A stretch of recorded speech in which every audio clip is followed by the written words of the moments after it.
آپ نے کبھی صرف اس لیے حق بات نہیں کی کہ لوگ ناراض ہو جائیں گے؟ کیا آپ نے اپنی خاموشی کو صرف مصلیت کا نام دے دیا ہے؟ لیکن اصل سوال ابھی باقی ہے۔ اگر ہر سچا انسان خاموش ہو جائے تو دنیا میں حق کی آواز بلند کون کرے گا؟ آج کی ویڈیو کے آخر تک آپ قرآن و سنت کی روشنی میں یہ جان لیں گے کہ کب حق بات کہنا ضروری ہوتا ہے اور کب کن جگہوں پر خاموش رہنا بہتر ہوتا ہے،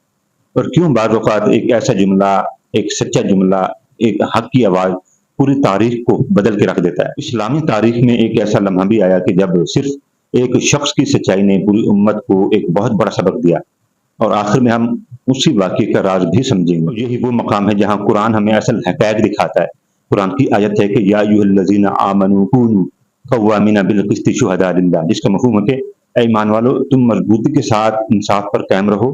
اور اللہ کے لیے گواہی دو۔ بہت سے ایسے لوگ ہیں ہمارے معاشرے میں جو حق جانتے ہیں لیکن بولتے نہیں۔ انہیں اپنی نوکری کا خوف ہے، اپنے رشتوں کا خوف ہے، کہیں وہ ٹوٹ نہ جائیں، لوگ کیا کہیں گے، اس بات کا خوف ہے، اور آہستہ آہستہ یہ جو خاموشی ہوتی ہے یہ صرف ایک عادت نہیں رہتی بلکہ یہ ہمارے ضمیر کو کمزور کر دیتی ہے۔ یاد رکھیں، ہر وہ خاموشی جو ظلم کو طاقت دے، مزید بڑھا دے، وہ صرف ایک خاموشی نہیں ہوتی بلکہ وہ اپنی ذمہ داریوں سے فرار حاصل کرنا بھی ہو سکتا ہے۔ تو یارو، جامعہ ترمذی اور سنن ابی داؤد دونوں میں یہ حدیث موجود ہے۔ رسول اللہ صلی اللہ علیہ وسلم فرماتے ہیں کہ سب سے افضل جہاد ظالموں کے سامنے حق بات کہنا ہے، لیکن حق بات کہنا، حق بات بول دینا یہ ہمیشہ آسان نہیں ہوتا، اور سب سے متاثر کن جو واقعہ ہے وہ آنا ابھی باقی ہے۔ آج کی جو کہانی ہے، جو واقعہ ہے، وہ ہے حضرت ابوبکر صدیق رضی اللہ تعالیٰ عنہ کے بارے میں۔ یارو، رسول اللہ صلی اللہ علیہ وسلم کے وصال کے بعد، آپ صلی اللہ علیہ وسلم کا دنیا سے پردہ فرمانے کے بعد جو مدینہ کی فضا تھی وہ غم سے بھری ہوئی تھی، اور اسی دوران کئی قبائل نے زکوٰۃ دینے سے انکار کر دیا، اور مدینہ کی فضا میں، مدینہ کی گلیوں میں ایک بے یقینی کی کیفیت پھیلنے لگی۔ بڑے بڑے صحابہ یہ سوچ رہے تھے کہ شاید ابھی جنگ مناسب نہیں، ابھی جو حالات ہیں وہ نازک ہیں، امت جو ہے وہ کمزور ہو چکی ہے۔ لیکن حضرت ابوبکر صدیق رضی اللہ تعالیٰ عنہ کے دل میں صرف ایک سوال تھا کہ اگر آج ہم نے حق پر سمجھوتا کر لیا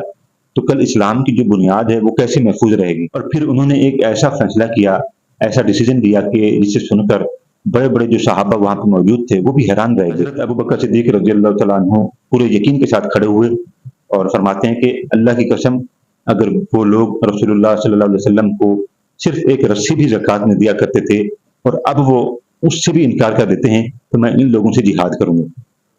اور یارو، یہ صرف ایک اعلان نہیں تھا بلکہ یہ حق کے ساتھ غیر متزلزل وابستگی کا اعلان بھی تھا۔ انہوں نے لوگوں کی تعداد کو نہیں دیکھا، اپنی کمزوری کو نہیں دیکھا، صرف اللہ کے حکم کو دیکھا اور اس پر ڈٹ جانے کا فیصلہ کر لیا۔ وقت گزرنے کے ساتھ وہی فیصلہ اسلامی ریاست کے استحکام کا سبب بن گیا، اور جو ارتداد کی فتنہ انگیزی تھی وہ بھی ختم ہو گئی، اور زکوٰۃ کا جو نظام تھا وہ محفوظ کر دیا گیا۔ یارو، یہ جو ایک امت بکھری ہوئی تھی، قبائل میں لڑائی جھگڑے تھے، وہ ایک قیادت کی صورت میں دوبارہ متحد ہو گئے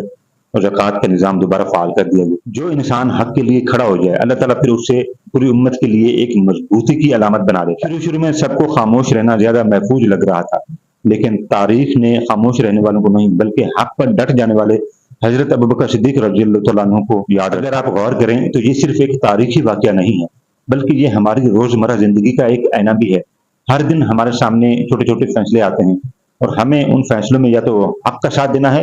یا خاموش رہنا۔ ذرا اپنے دل سے پوچھیں کہ اگر آپ حضرت ابوبکر صدیق رضی اللہ تعالیٰ عنہ کی جگہ ہوتے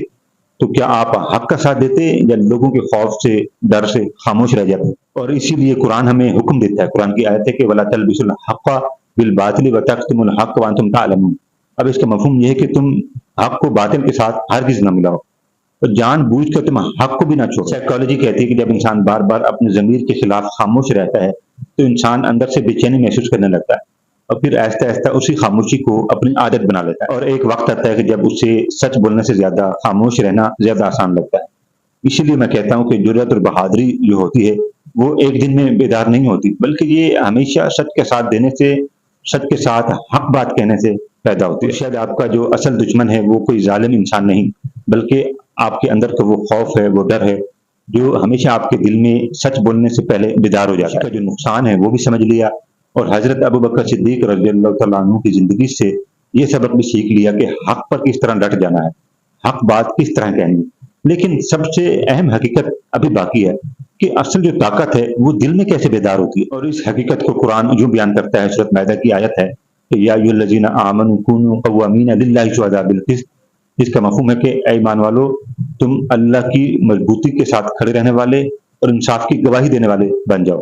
اب قرآن ہمیں کیا بنانا چاہتا ہے، کیا ویژن دینا چاہتا ہے، یہ آپ جانتے ہیں۔ حضرت عمر بن خطاب رضی اللہ تعالیٰ عنہ فرماتے ہیں کہ جو شخص اپنے نفس کو کنٹرول کرتا ہے یا اپنے نفس کا محاسبہ دنیا میں کر لیتا ہے تو آخرت میں اس کا حساب، اس کا جو پروسیس ہے وہ آسان ہو جائے گا۔ جو مسئلہ ہے وہ زبان کا نہیں، دل کا ہوتا ہے۔ جب دل اللہ تعالیٰ کی رضا کے ساتھ جڑ جاتا ہے تو پھر نوکری کا جو خوف ہے وہ آہستہ آہستہ اندر سے ختم ہونے لگتا ہے۔ لیکن جب انسان کا دل نوکری کی رضا چاہنے لگتا ہے تو پھر انسان کے دل میں خوف بھی بیٹھنے لگتا ہے، پھر انسان کو جو حق بات ہے وہ بوجھ محسوس ہونے لگتا ہے۔ یاد رکھیں، سچ بولنے کی جو طاقت ہے وہ آواز کی بلندی سے نہیں بلکہ ایمان کی مضبوطی سے بیدار ہوتی ہے، اور جس دل میں غفلت آ جائے، لاپرواہی آ جائے تو پھر اس کے سامنے دنیا کی کوئی بھی طاقت آ جائے وہ پھر اس کے سامنے چھوٹی ہی نظر آتی ہے۔ اصل جو جنگ ہے وہ ظالم کے ساتھ نہیں بلکہ اپنے خوف کے ساتھ ہے، اپنے ڈر کے ساتھ۔ ذرا اپنے دل سے پوچھیں کہ کیا میں سچ اس لیے نہیں بولتا کہ مجھے نوکری کا خوف ہے، کہیں میری نوکری نہ چلی جائے، یہ مجھے اللہ پر یقین ہی نہیں ہے۔ ذرا تصور کریں مکہ مکرمہ کا وہ منظر جب رسول اللہ صلی اللہ علیہ وسلم کعبہ کے قریب کھڑے ہو کر اللہ کی وحدانیت کا اور اللہ کی جو اطاعت ہے، اللہ کا جو حکم ہے اس کا پیغام سنا رہے تھے، یعنی کہ اسلام کی تبلیغ کر رہے تھے، اور قریب قریش کے جو بڑے بڑے سردار تھے وہ آپ صلی اللہ علیہ وسلم کا مذاق اڑا رہے تھے، آپ کو دکھ دے رہے تھے، آپ کو تکلیف دے رہے تھے، لیکن آپ صلی اللہ علیہ وسلم نے اللہ پر بھروسہ کیا اور حق بات کو مکمل طریقے سے بیان فرمایا۔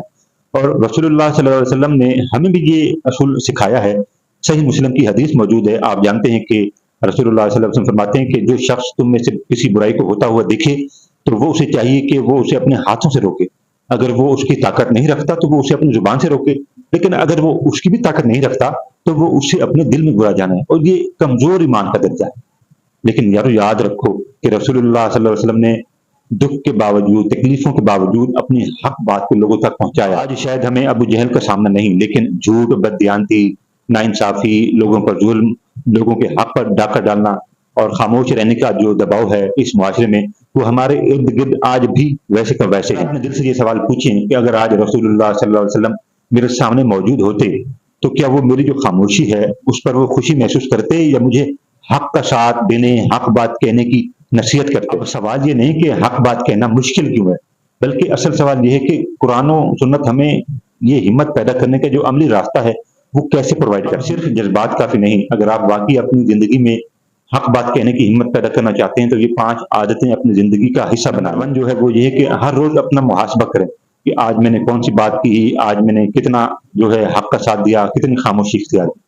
دوسرے نمبر پہ قرآن کی تلاوت کریں، معنی اور مفہوم کو سمجھ کر، کیونکہ قرآن ہمیں حق کا ساتھ دینے کی تلقین کرتا ہے۔ جو اصول ہے وہ یہ ہے کہ چھوٹے معاملات میں بھی آپ حق بات کہنا سیکھیں، چھوٹے فیصلے ہوں، کیونکہ جو انسان چھوٹے چھوٹے فیصلوں میں ثابت قدمی اختیار نہیں کر سکتا وہ بڑے امتحانوں کا کیا مقابلہ کرے گا۔ چوتھا اصول، چوتھا جو پوائنٹ ہے وہ یہ ہے کہ اچھے لوگوں کی صحبت میں بیٹھیں، ان لوگوں کی صحبت میں بیٹھیں جو آپ کو اللہ کی طرف لے کر جائیں، اللہ کی جو صحبت ہے اس کی طرف لے کر جائیں، نیک لوگوں کی صحبت۔ پانچواں اور آخری جو اصول ہے وہ یہ ہے کہ آپ نے اللہ تعالیٰ سے ہر روز یہ دعا کرنی کہ یا اللہ مجھے حق کو سمجھنے اور اس پر عمل کی توفیق عطا کرنا، کیونکہ جب آپ یہ دعا کرتے ہیں تو پھر اللہ تعالیٰ آپ کے لیے منزلیں آسان کر دیتا ہے۔ آج سے اگلے 7 دن کم از کم ایک ایسی بات جو حق کے لیے ہو، حق کی طرف آپ کو لے کر جائے، وہ اللہ کی رضا کے لیے، وہ ضرور بولیں۔ اگر آپ نے اخلاص کے ساتھ ان 5 باتوں پر جو میں نے آپ کو اوپر بتائی ہیں ان پر عمل کرنا شروع کر دیا تو آپ کی زندگی میں یہ کچھ تبدیلیاں ہیں جو آپ محسوس کریں گے۔ آپ کے اندر سے جو خوف ہے وہ ختم ہو جائے گا، آپ کا ایمان پہلے سے زیادہ مضبوط ہو جائے گا، آپ کے کردار کی جو پرسنالٹی ہے وہ ایک باوقار شخصیت میں بدل جائے گا۔ آپ ایک دفتر میں کام کرتے ہیں، سب جانتے ہیں کہ غلط کام ہو رہا ہے، لیکن جاننے کے باوجود کوئی حق بات نہیں کہتا، کیونکہ سب ڈرتے ہیں کہ کہیں ہماری نوکری خطرے میں نہ پڑ جائے، کہیں ہمارے لیے فیوچر میں مسائل نہ پیدا ہو جائیں۔ لیکن پھر ایک شخص اپنی سیٹ سے کھڑا ہو کر حق بات کہنا شروع کر دیتا ہے آپ کے ساتھ۔ شاید شروع میں لوگ اس کی مخالفت کریں، لیکن وقت گزرنے کے ساتھ لوگ اس پر اعتماد کرنے لگتے ہیں، کیونکہ آخرکار جو وقت ہے وہ کردار کی جو پرسنالٹی ہے یا کردار کا جو اصل معیار ہے وہ لوگوں کے سامنے عیاں کر دیتا ہے۔ لوگ یہ سمجھتے ہیں، یہ تاثر پایا جاتا ہے ہمارے معاشرے میں کہ جو حق بات کہتا ہے وہ دنیا میں اکیلا رہ جاتا ہے، لیکن حقیقت اس کے بالکل برعکس ہے۔ قرآن کیا کہتا ہے؟ قرآن کہتا ہے یا ایھا الذین آمنوا اتقوا اللہ وکونوا مع الصادقین، اے ایمان والو اللہ سے ڈرو اور سچوں کے ساتھ ہو جاؤ۔ اب قرآن ہمیں کیا ویژن دے رہا ہے یہ بھی آپ جانتے ہیں۔ اگر تم ہر بار لوگوں کے ڈر سے خاموش ہوتے رہے تو ایک دن تمہارا جو ضمیر ہے اس کی آواز بھی خاموش ہو جائے گی، لیکن اگر تم نے اللہ کی رضا کے لیے حق کا ساتھ دینا شروع کر دیا تو تمہاری دنیا اور آخرت دونوں بدل سکتی ہیں۔